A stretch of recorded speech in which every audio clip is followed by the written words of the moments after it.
It's usually on everyone's mind. How are the draft picks playing? And to be honest with you, if you're a Chargers fan right now, it's looking pretty good. Like, you really can't complain about how things have gone for your rookies thus far. So this is kind of just a recap through 5 games, 6 games, 7 games. We're going to try to get all 32 NFL teams in just to show you how all players from their 2022 draft class, 2022, 2022, pick whatever you want. But we're just here to show you how the rookies are playing this year. So we'll start here. You know, you got Zion Johnson there, the first round pick coming up out of Boston College, 17th overall selection.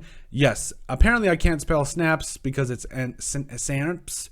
Great. Nice job, Colton. Anyway, so yes, has played in 5 games, 5 starts. Dude's just an absolute stud. Really shored up that offensive line and has done a fantastic job. No penalties, has allowed no sacks, 61.6 PFF grade. Yes, he's just an absolute stud. He's exactly what you needed to help shore up that offensive line, and he's going to be a stud for a long time. Then in the 3rd round, the Chargers selected JT Woods, the safety coming up out of Baylor. Mainly has played special teams, but he is behind, you know, Nasir Adderley, Derwin James, and all those guys. So yes, they've got a tremendous secondary, but I think he could find himself with a bigger role as his career goes along, especially for the Chargers.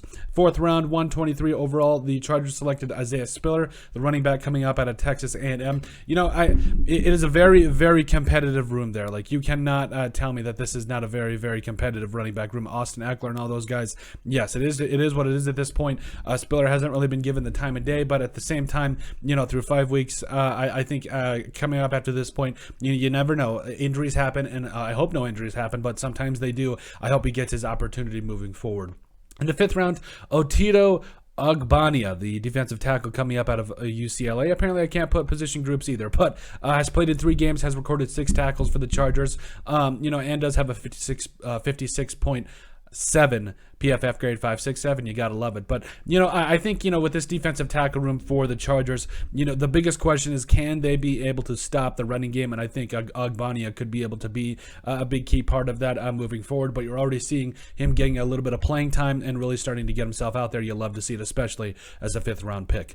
In the 6th round, number 195 overall, the Chargers selected Jamari Saylor, offensive lineman or guard out of Georgia. You know, has really started these last couple of games and has done very well. Has played 141 snaps, allowed 1 penalty, and he has a 66.0 PFF grade. You love it. You absolutely love it. A 6th round pick, really showing himself to be very valuable along that offensive line, and just continue to bring it for the Chargers. You've got, you know, potentially 2 starting guards for you, or 2 starting future offensive linemen, absolute just studs in the inside there for you. Yeah, you absolutely love to see it.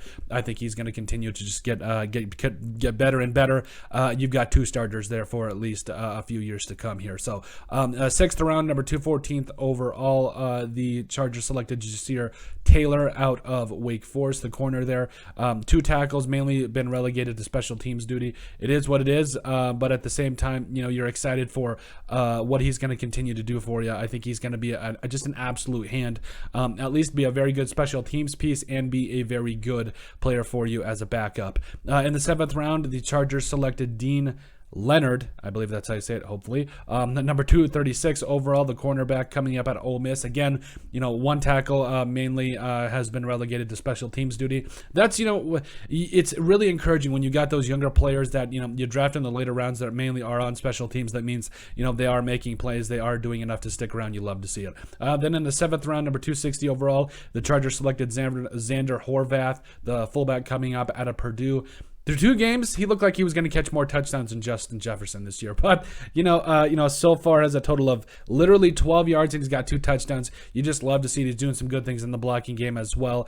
I think he's going to continually get better and find ways to help spring these Chargers ball carriers loose, and also help in pass protection, because I think that's going to be a big part of his job moving forward for the Chargers. But that's it. That's how the Chargers 2022 draft class has played so far. Make sure you guys like and subscribe down below. Leave a like and a comment. It helps people find the show. We greatly appreciate all the support that we've gotten and continue to get. You guys are all truthfully awesome. We love every single one of you. Down in the description below, you'll find all of our social media platforms, so give us a like and a follow there. Also, remember to give us a listen and sub on iTunes. And finally, if you have anything else you'd like us to cover, send us an email at thesportsbp@yahoo.com, or put in the comment section down below, and we would love to cover it. But let us know what you guys think, how the Los Angeles Chargers 2022 draft class has played so far.